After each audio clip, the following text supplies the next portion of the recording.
Hello, hello, hello, hello. Hello, everybody, and welcome, welcome, welcome. So thank you very much for joining us. So you're here to watch the Get Started with Digital Advertising. Partnering with Wenta, and as we go through this journey, you're going to have lots and lots of stuff to learn and to absorb. Now, I'm going to go through the obvious thing of introduction and all that kind of stuff. So while I'm doing that, if you haven't already, get yourself a piece of paper or a pen or any digital device that you want to take some notes, because you might want to take some notes as we go through. So again, a massive welcome to the Google Digital Garage training session. We're going to be talking about digital advertising. But before I start that, a tiny bit about myself.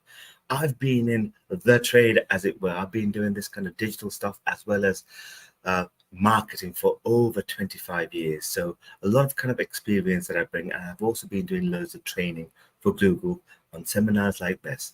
I'm ably, she's brilliant, she is.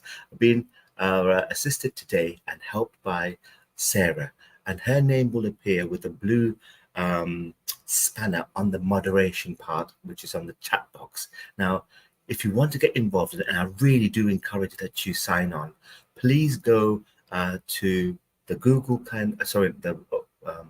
YouTube sign-in page. Sign in with your YouTube account, and then you can fill up or get involved with the chat box.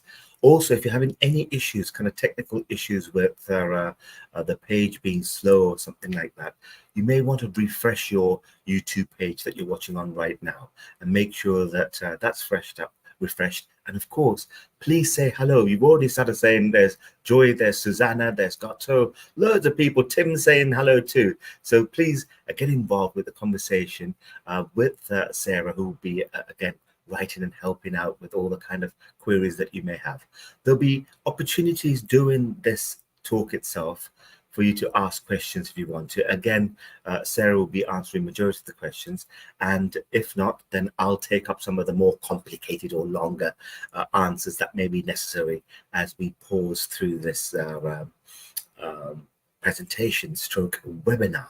So now that we've gone through the kind of housekeeping and things like that, and again, just encouraging people who are just joining on, please do ask questions, get involved, share your opinions and your thoughts in the chat box as we go through this presentation. So we're going to talk about getting started with digital advertising. So with that in mind, we're going to go through a few things. Understanding what search advertising is, and I'll break this down as we go through the talk. Then utilizing display advertising, and then learning about social media advertising. So in essence, what we're trying to do here is think about the options available to us when we do our advertising on the different kind of platforms that we've got. But the most important thing that we're going to try to do is understand the kind of principles or the ideas around, well, engaging with your audience, and therefore starting off with what your audience is and what you can do to engage with your audience to get your desired results. So with that in mind, let's get going. There are a few other things that if you're not already aware of through Wenta or other activities or other webinars that you may have been on with the Google Digital Garage, is that you can sign up for free one-to-one mentoring sessions. That is, I'm afraid, only for people here in the UK. So this is UK-based service. So apologies for anybody that's outside of the UK.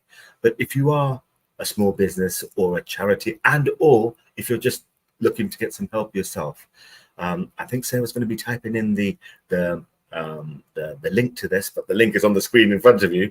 But it's something that you can get for free. It's up to an hour's mentoring session with somebody like myself or Sarah. And then you can talk to us about either digital marketing skills or any kind of activities that's involved in the digital landscape. So that's something that I'll remind you at the end to do if you wish. Free one-to-one mentoring session, people. Okay, so let's start off with this first section, search advertising. Now, think about what search advertising is. Here we're defining, like I said at the beginning, I had 3 different blocks, but here we're talking about search. So here we're talking about stuff that you could do on search engines such as Google or Bing. How can you do your advertising so that it appears when somebody's doing a search and for you to be found? So this represents a search engine results page or a SERP page. But in essence, this is the kind of thing that you're probably familiar with. All you lot that are, I think there's about 43 people on the line here. So just reminding you about the kind of makeup of the page that when you have a search result. So you have the main part, which is the part that you typed in your search query. And then you've got an advertisement that appears under that kind of area. And below that is the organic listing. Now, what you have an advantage over in terms of paying for your advertising is jumping ahead of the organic listing. And that's the kind of stuff that we'll be talking about.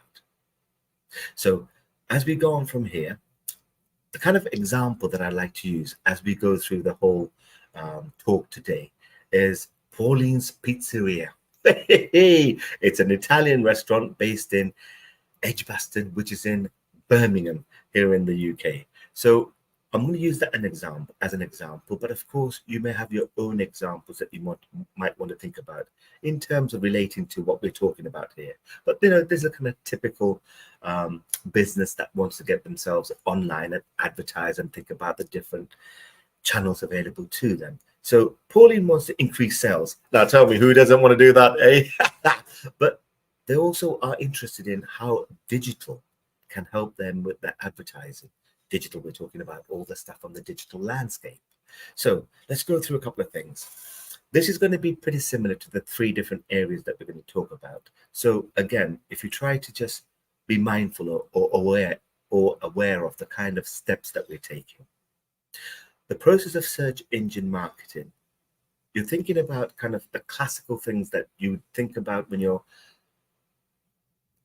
constructing a communications program, communication model, and advertisement. So understanding your customer is really, really important, because you know what? A message to all is a message to none.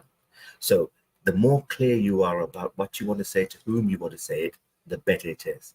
So after understanding your customers, then I suppose the next thing is finding the key words that will trigger off that advertisement or be relevant to what people are searching for. After that, we're going to be talking about how to create the ad copy. By copy, I'm thinking about the words that make up the advertisement.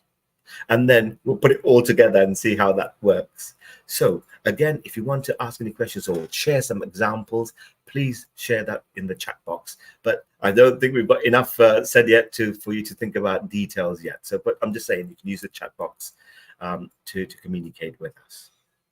Now, one of the first important things is understanding your customer and who the audience is. So, for example, back to Pauline's Pizzeria, we're thinking about, who buys pizzas? Who would you be your typical customer? So we're thinking about, existing customers. Are they students? Are they busy professionals that don't have the time to cook? Or do they just love pizzas and want specialist things? And you know what? We also want to think about things like, where are they? Where do they live? Is it close by? Do you have to think about delivery and all those kind of services? And you know what? Then you're thinking about what's important to your potential customers and how they can help you by perhaps leaving some reviews and that kind of stuff. So this is kind of thing that you could be thinking about in terms of understanding your customers. I'll just break this down for you so you're focusing in on the kind of things that are important. So we're going to be discovering or exploring who is your audience, who are your customers, and then where are they? And as I said just a few moments ago, what's important to them? So you can think about 3. 3 is a magic number. 3 is the kind of thing that our human brains recognize and can work with. So think about 3 potential target audiences who may be searching for the kind of pizzas that you're offering. So as I said beforehand, are they students? Are they busy professionals? Could they just be pizza lovers that want a new experience? And then think about where they are. So this could be broken down into, well, the place that you work from, in our example, is Edgbaston. And then you can think about areas that you may cater for 1 or 2 or 3 miles away, depending on if that's the kind of business model that you have. But certainly you can think about the name, the area in terms of the name itself, or a postcode or a zip code, depending on which territory you live in. And then think about the kind of things that are important for people who are making a decision to buy a pizza or search for a pizza. that may be appropriate for when you write your copy and thinking about your keywords. And we'll go through that in detail in a few moments' time.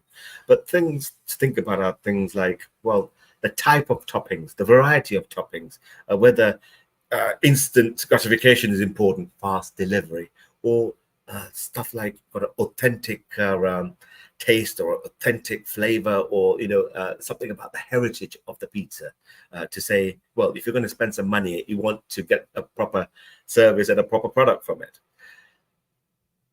Here I'm again going to go into some detail as we go through the talk, but a keyword, and I'm going to explore what a keyword is and that kind of stuff.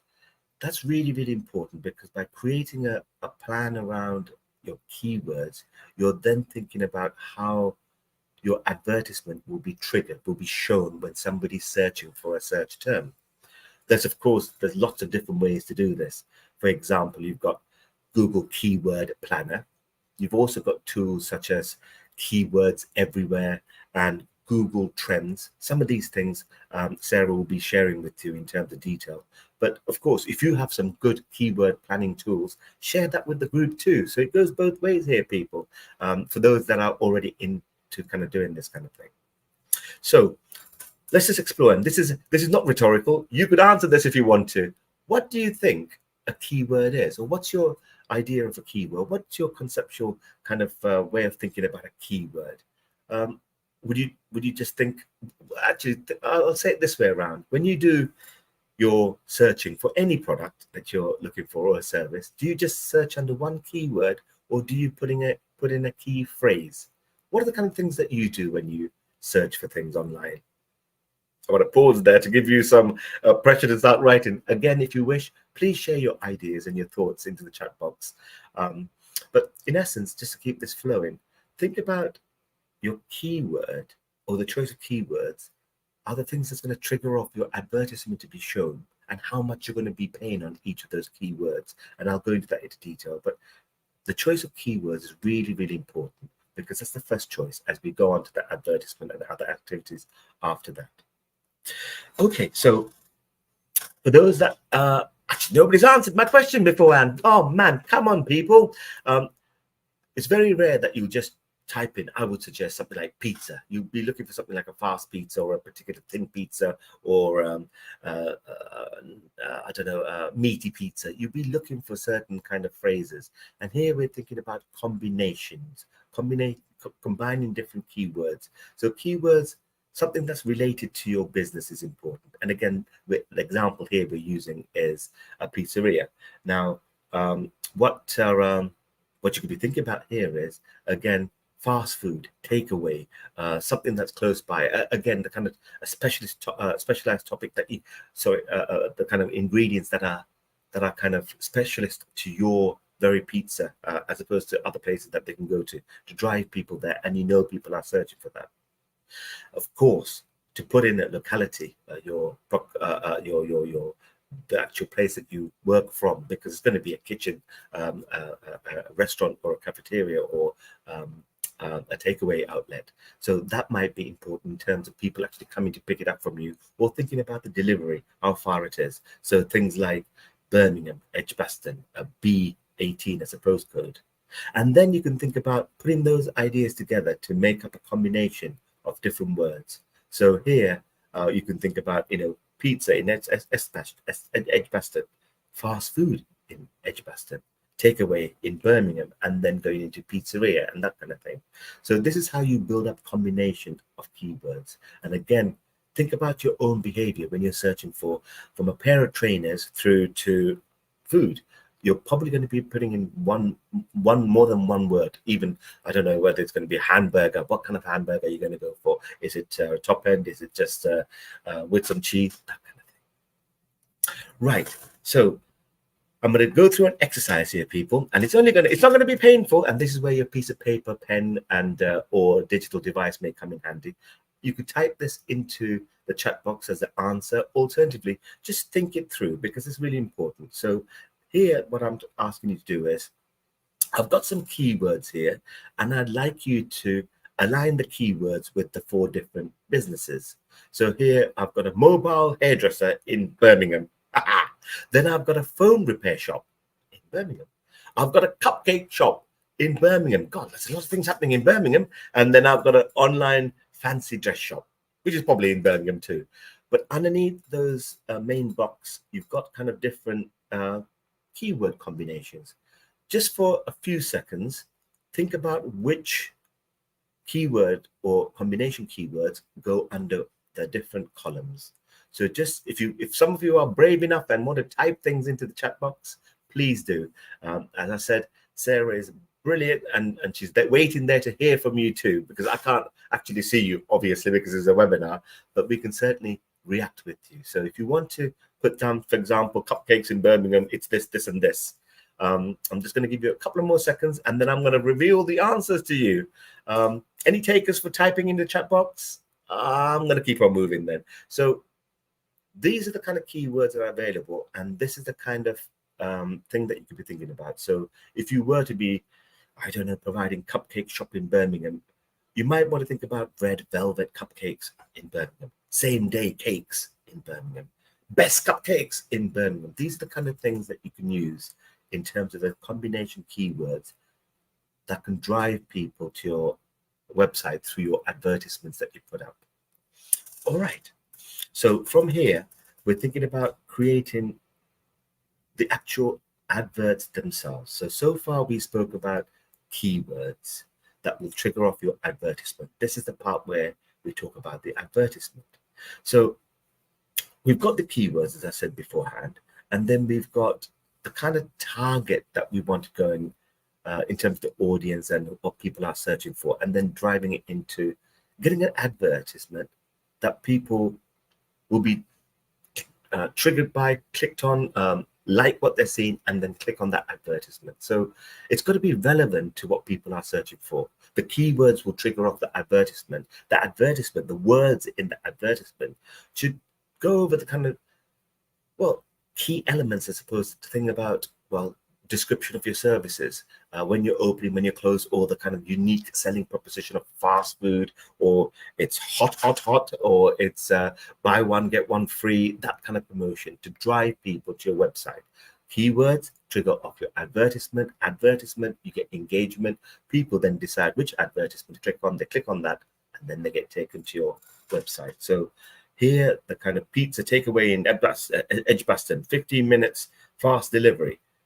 That again invites people to click on that, because if they are looking for a pizza shop, restaurant, takeaway, and it's quick delivery, they're more likely to get involved and get engagement. Right. So again, a little bit of a task for you. So we've got add headlines. That's like the blue line that appears on top of the advertisement, and who the customer may be. So again, if you want to get involved with the chat box, please do. As I said, Sarah's there waiting for you for your answer. But if nothing else, just think about which ads match which headline. So people who value convenience, people who value variety, people who want an authentic experience. What are the kind of things that you can put in your copy? Or I mean, we've got some people that are interacting. I'm going to let Sarah deal with that. What are the kind of things that you could be writing about? So again, just think about it for a few seconds as I then reveal the answers here. So again, you know, taking people who value convenience. Well, it's scheduled delivery, so you know when you've ordered it, you're going to get it in a certain time frame, and then you want it quickly. You don't want to wait for 2 hours when you're hungry right now. That kind of thing. These things are really important in terms of having the congruency in your marketing. That's to say the flow. So the keywords, then the advertisement, the copy of the advertisement, reminding you the copy being the words of your advertisement. So when we put it all together, what we're thinking about is, for those that aren't familiar with it, the way that you go about creating Google Ads is go to the Google Ads page, create an account, and then you log into that account. Then you go through a process. Quite clearly, I haven't got the time to go through this in massive detail. And you know what? These sessions here are recorded, and you can view this for up to 24 hours on this channel here that you're watching us on. And of course, there's a Google Digital Garage that you can go and get some more kind of structured learning there too. But here, just reminding you a few steps. Go and log into your Google Ads account. You can create one of those, and then choose the button New Campaign, because presumably it's a new one that you want to start off. And then beyond that, think about the kind of campaign that you want to start. This is going to be search. We're going to be talking about the other campaigns a little bit later on. Having done that, then what you can do is think about targeting. This is really important. Think about the location that you want your advertisements to appear, because it's probably unlikely, although I don't have the answers to everything, that if you're based in Birmingham, that somebody from Scotland's not going to come all the way from Birmingham to buy a pizza from you. So it might be not worth your while to have your advertisements appearing in Scotland. So, for example, choose your location wisely with kind of the research that you've done. Then think about your keywords. These are keywords, key phrases, as well as combination keywords. There are also things called negative keywords, the kind of things that you don't do. So, for example, if you don't sell, I don't know, folded pizzas, then put folded pizzas as a negative keyword, and then your advertisement won't be shown. Again, these are the kind of things that you can think about under the combination keyword selection. And then finally, step 6 talks about creating your advertisement itself. Now, when you talk about the advertisement, think about you'll be able to see that little graphic there with the blue writing. That will be the header. Grab people's attention with the header, and then talk about the kind of the description of your services. Now, with the kind of choice of keywords and things like that, you need to think about the budget too. And this is really important in terms of return on investment, because each of the keywords, you're bidding on a certain amount. So you choose like pizza, that might be expensive, but pizza in Edgbaston might be much lower in terms of the amount that you pay for each time somebody clicks on your advertisement. But in terms of the structure, think about where you want your advertisement appearing, the keywords that's going to set that advertisement to appear, and then the advertisement itself. So you're clear about what your benefit, what you're offering, and then drive them to click on that, because that's what they were seeking in the first place. I'm going to pause. I'm going to pause here for a second. Do Google Ads link to websites only, or can they link to Google Business page? Tim, Google Ads, as we go through the conversation, and as we go through the conversation, you've got many places that Google Ads can appear. For example, on social, as well as the aspects of display advertising. On the Google Business page, that's not really an advertisement placed there. It's more of a business profile that appears on the Google Business page. I think Sarah's just going to type in something else about that. But the Google Business profile is, if that is what you're referring to, Tim, is a different thing altogether from this Google advertising. If there's any other questions, I'm sure I'll take that up towards the end. Or how would you appeal to a wide range of customers? Okay, so somebody's asked the question, how would you appeal to a wide range of customers? Well, break it down into the kind of offering that you've got for your service or your product. Because as I said beforehand, a message to all is a message to none. So the more you could segment into the different kind of specialities that you've got, the better it is. And sometimes you may have more than one campaign, which is normally the case. So you have smaller campaigns to cater for the different subsections of your audience segmentation. Okay, I'm going to keep this moving because we've got a few more things to talk about, people, as we carry on. Display advertising. So we talked about search advertising in the last few moments. Now we're talking about display advertising. Now, in terms of a different definition of display advertising and all that kind of stuff, in essence, we're talking about advertising on other people's websites. So search advertising, where somebody's doing a search, they find your advertisement, they get taken to your website. Here we're talking about putting your advertisement on other people's website, other publishers. So this could be, for example, if you want to recruit teachers, a kind of a place that you go to is the Guardian newspaper here in the UK. So with that in mind, let's just go through this. You've probably seen this. Display advertisements are nearly everywhere. And again, think about why you're using display advertisement. You use search advertising, which I've been talking about for the last few moments, to penetrate the market, to tell people about your particular proposition. Display advertising on the whole is talking more about creating awareness for your product, services, your website. You're using things like video, certainly visual graphics, to drive people to get more traffic, as well as creating awareness for your proposition. And here we're thinking about, because you're on somebody else's publication or websites, it's important to think about why you're doing that. You're trying to create awareness to drive people there. It's possibly not as going to be, it's not going to be as sharp in the kind of uptake engagement as if you had search, but this is all complementary. These are the kind of things that you can do as an overall campaign in terms of creating awareness for your proposition, your website. So let's ask the question then, because I've already started hinting. There's a kind of slight difference between advertising on search as well as display advertising. Well, this graphic hopefully covers that off in a nice kind of succinct way. Search advertising focuses around matching the advertisements to what people are typing in, and often is to penetrate the market, like I said, and to drive sales. Whereas display advertising talks about your advertisement, your beautiful, pretty, well-made, constructed advertisements, usually in a kind of a graphic way. Could be a short video too, that appears on other people's websites, blogs, newspaper publications, that kind of stuff. And again, here we're talking about driving people to your website by creating awareness, traffic through awareness.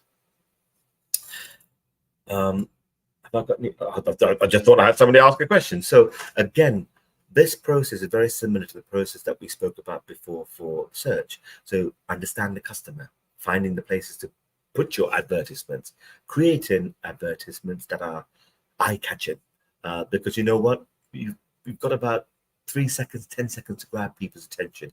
Once you grab people's attention, you want them to do something, and that is to say, go to your website or think about the promotion that's available on our website. But in essence, driving them back to the anchor on the digital landscape, which is your website. Right, so I'm going to go through this again like we did beforehand. So understanding your audience is important, as we did beforehand. So think about 3 things that are your potential target audience, the way that you can describe them. Who are they? And then figure out where they are and the kind of places that they may be browsing. So here, are they on student websites? Are they on local food directories? Are they on food blogs? In anything like, for this example, using pizzeria kind of as the main example, where would people be interested if they're hungry or looking for food?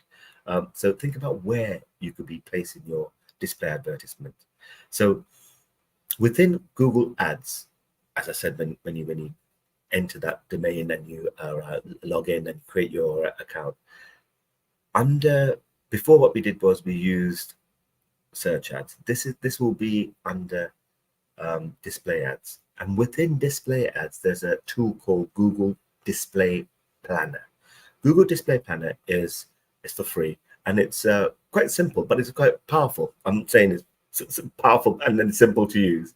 That will kind of give you the idea of where you could put each advertisement. There's also Google Keyword Planner, as I explained beforehand, and I realized that Sarah's already typed in the URLs to find out more information about that. The Keyword Planner helps you to develop ideas around the keywords, how much money to bid on each keyword, and that kind of stuff. Google Display Planner helps you to just explore where you could be showing your display ads. Then this is important, people. This is really, really important, because you know what? How many times are you browsing around here and then you see some ads appear? There's a reason why some ads are appealing and some aren't. Probably because somebody's gone and put some effort into it to grab your attention. So it's really important to kind of think about using graphics and then some text over it. There are lots of free available tools. For example, Canva, if people aren't familiar with, that you can help yourself to have a picture, put some words on it, and then you've got something appealing like this. For example, buy one pizza, get second, one free, and that kind of thing, with a picture of a delicious fresh pizza. that will grab people because it's visually appealing. Right, we're going to think about putting it all together. So just like we said beforehand, go to Google Ads, you create an account if you haven't already created an account, and just like beforehand, you go through which setup you want. Here, instead of search, you choose display. And once you choose display, then you can think about who you want to target, what kind of publications you want to appear in, all that kind of stuff. And then beyond that, think about specific or relevant placements that you want to work out, and you can use the Google tools there to help you to find out which publications you should be appearing in. And then again, think about how you're going to be perceived from the advertisement. Before, in search, we're thinking about the words. Here we're thinking about the imagery that you could be using to grab people's attention. So step 6 puts step 5 into action. So here you've got somebody enjoying a pizza in Edgbaston, and it talks about buy one get one free. So you're driving people to be aware of it, and then once hopefully they click on it, they get taken to your website. Right, people, I'm going to pause here again before I go through the final section, and I'm going through this at pace, and I will recover some of the important points, but I'm going to give you some time to ask questions. So as Sarah's already said there, please pop in some ideas, your thoughts, your reflections, anything that you want to talk about, because so far we've covered search advertising, then we covered display advertising. We're now going to go on to social media and that kind of aspect of advertising. So over to you. Wendy says, how do you stop bots from clicking on your adverts and costing you more money? Hey, that's a good question. That's a good question, Wendy. Click fraud is basically what I think you're referring to. That's pretty much built into the systems themselves. I haven't got the time to, but I can explain to you how click fraud was identified and who came up with the idea of it, and then sold it onto people like Google and say, look, this is what's happening. But the systems now are pretty much using things like artificial intelligence and pattern analysis to work out that if you're getting a certain type of triggering, they could identify it as artificial or not absolutely properly, and I don't work in that kind of field, but in essence, if it's from the same IP address or it's the same kind of repeated action, it works it out. And often nowadays, particularly with search, you get refunded if they think that there's certain things that are happening that shouldn't be happening. So that shouldn't be so much of an issue. Again, if you use the Google Ads platform, you get walked through that, and the fact that you're doing everything legitimately means that that should be checked as it goes through. Any other questions, people? Keep them coming. If you've got any questions, you got me to ask if you want to via Sarah, or you can ask Sarah directly. So please ask any questions if you want to. I'm just going to pause just in case that somebody wants to ask a question. There's about 54 people online, people. Man, there's lots of people on today. So if you want to ask any questions, please do. I will also have some time towards the end to answer more open-ended questions as we bring it all together, the whole thing. But if you have any questions, please do pop it into the chat box, and Sarah will carry on answering that, or we'll collate that towards the end. Then I'll answer it if it hasn't been answered. With what's the best app for keywords? There's loads of Donna. There's lots of apps for keywords. I think Sarah's already put some in the chat up there. But things like Keyword Planner, that's one aspect. There's apps such as Google Trends. There's also Keyword Everywhere. And there's lots of things. That the important thing is deciding which apps to use. As you probably realize, there's loads of things you can do, but how much time do you really have? So find a kind of app that satisfies your need right now, and then when you come to a kind of limit, then that's a time to look for other apps or recommendations from the kind of environment that you've been working in. But the important thing is stuff like as Sarah has typed in, keyword planners such as Google Trends. It's really, really powerful, and as a starting point, it's great. And of course, you can just type in, do a search for keyword planners, and you get lots of things happening.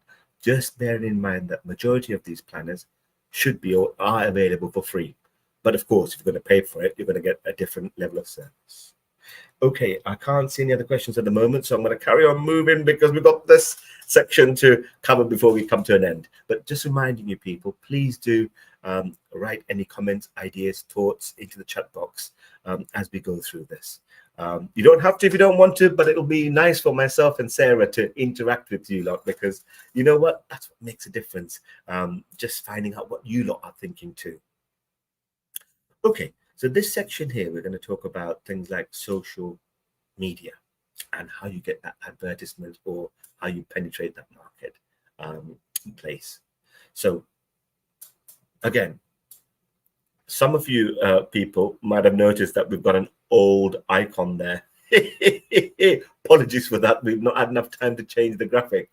But of course, we're talking about advertising on social media as opposed to advertising on search, which is the first thing I spoke about. So this is social media advertising. So here we're talking about channels such as Facebook, X, or Twitter, if you're still calling it that, YouTube and LinkedIn, and also thinking about what the purpose of that is and how you can leverage those channels to help you to get more traffic and therefore hopefully engagement on your website. So the question is, why should you use social media? Can anybody think of any answers? Because I feel that I need to have some input from you lot too, people, because you know what?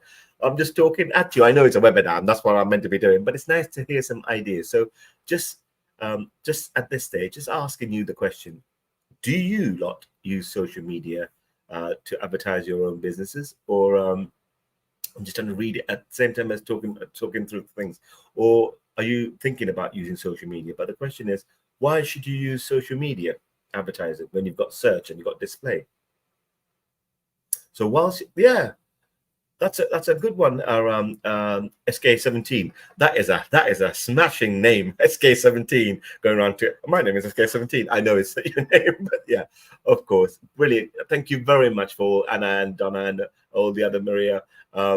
Sorry, thank you. Of course, it's to drive brand awareness of your business to people that may know you, but certainly may be in a different digital community that you can then get some connection with, which is important. Thank you for all those people that this posted. I'm feeling all better now that I know that you haven't all run away after joining the talk, but it's nice to have some connectivity with the people out there. So thank you, people. Right. So here, some of you may be on social media, some may be already doing certain things, but just wanted to spend a couple of seconds thinking about the difference between social media, the organic side of it, the free stuff in essence, compared to the paid social media that you've got. So this slide here will talk about a couple of things that highlight the difference. For organic social media, I'm not here talking about, you just create your own channel, go with it. You don't have to pay any fees and anything. It's for free, of course.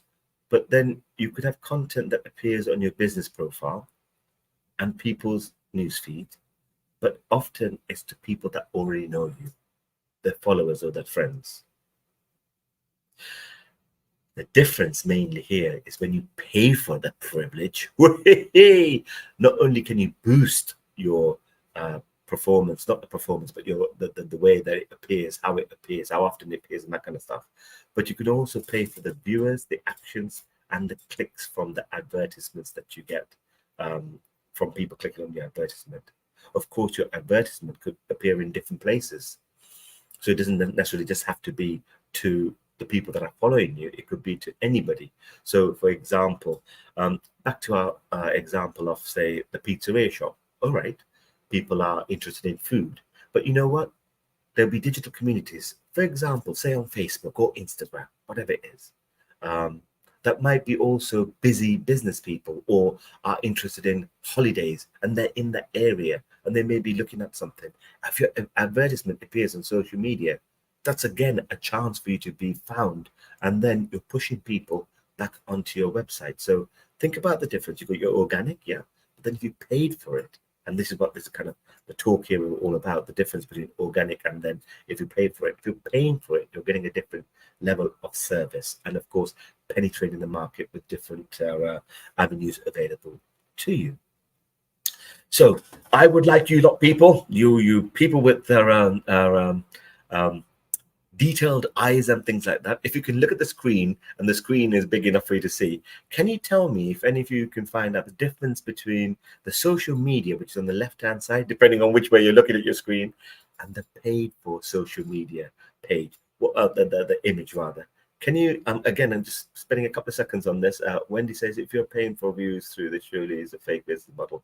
I'll have to get back to you on that, Wendy, because I'm just going to keep on talking about this. I don't think we're talking about fake views here.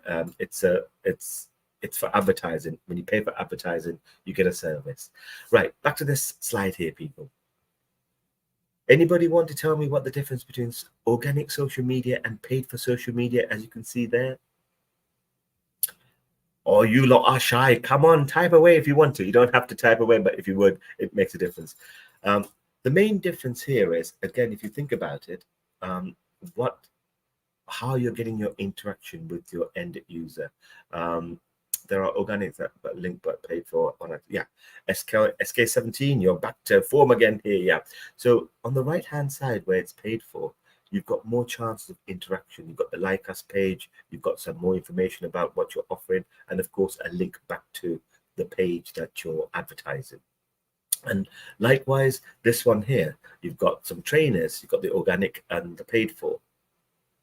And again, giving you a couple of seconds to work out what the difference between organic and paid for is. YouTubers pay for views all the time to make their followings look bigger than. Okay, Sophia, yeah. These are all kind of bits and pieces. I'm glad you're sharing it with us. But again, it's good point to start up conversations. But just reminding people, this whole talk is about social media and search as well as display advertising, what that's all about. Digital marketing strategy. Yeah. So as I wait for any answers, I'm not getting any rapid answers. So I'm just going to share with you again. The difference here is the organic search organic social compared to paid social. You've got much more detail in terms of how people can react with it. So you've got your likes, you've got your dislikes, as well as people that can get in touch with you. So these are the kind of things to look out for. Similarly with this slide here. We're thinking here about the way that you have a chance to be able to communicate with the different segments that may appear in the different communities of social media that may be interested in the kind of services or the products that you have. So again, with food, there's many times when you be attracted by food. So as I said, it could be on a business trip. It could be, for example, that you're a professional or you're a sports person and you're looking for a certain type of diet.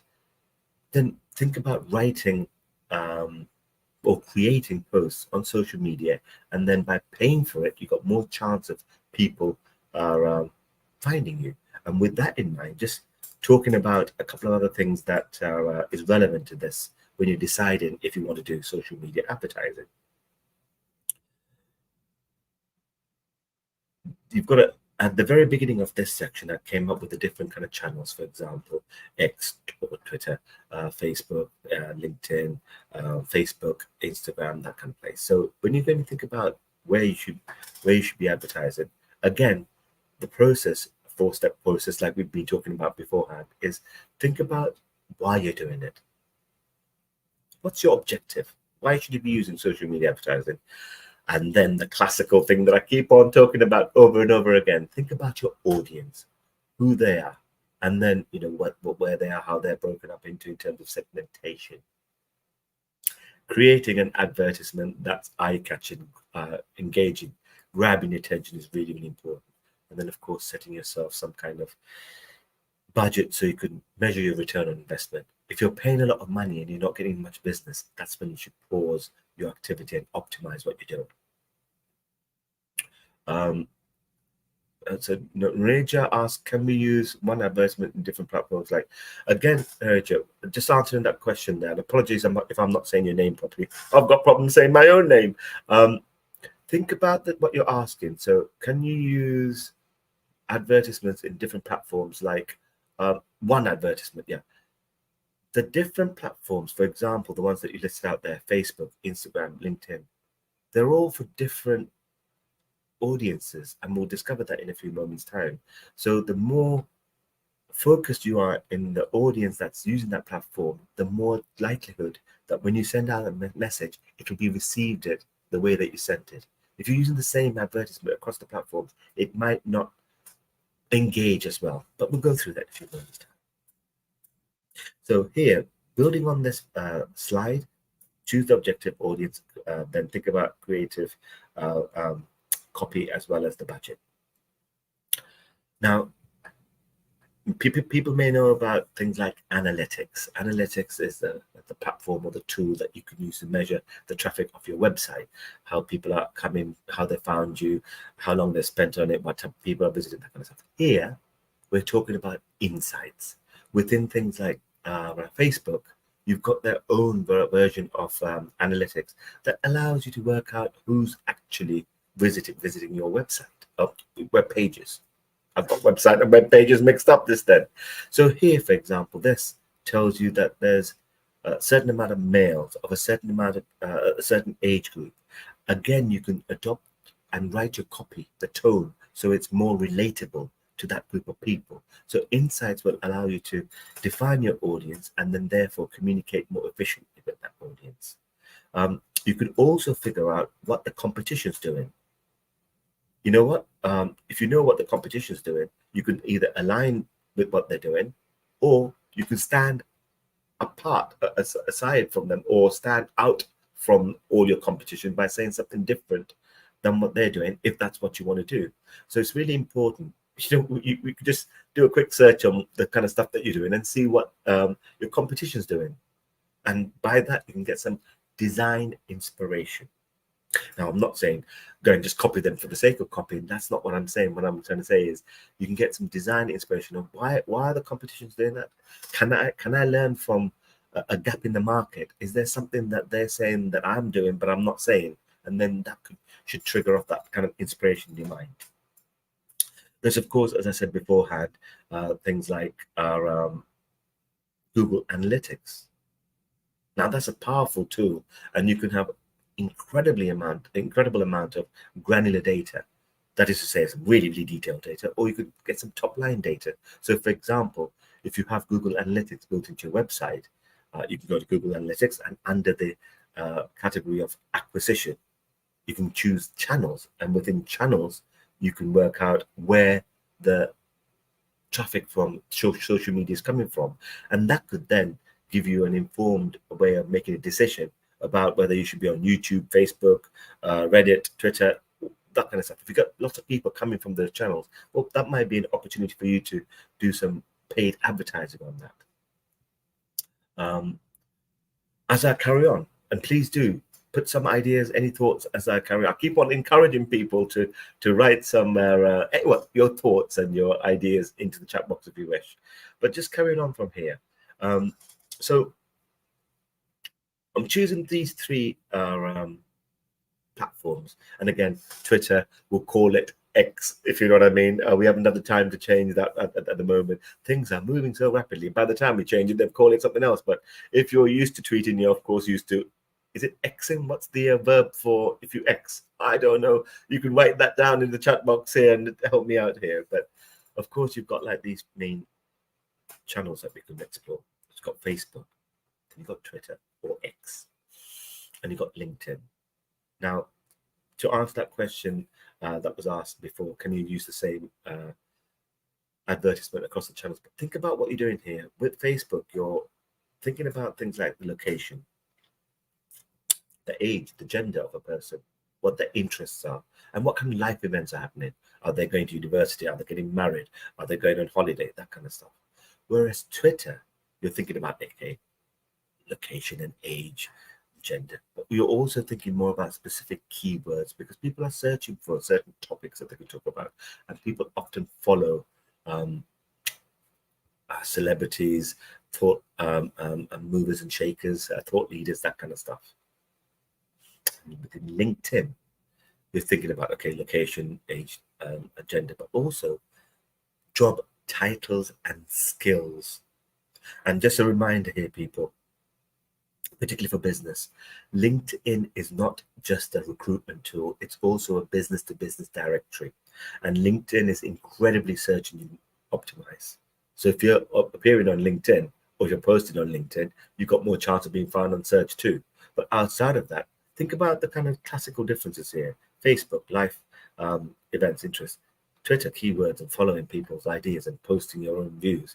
And then you've got LinkedIn with your job titles and skills and other aspects of that. So with that in mind, when you're targeting the different channels of social media, think about who's likely to be on that platform to satisfy what curiosity or the thing that they want to do.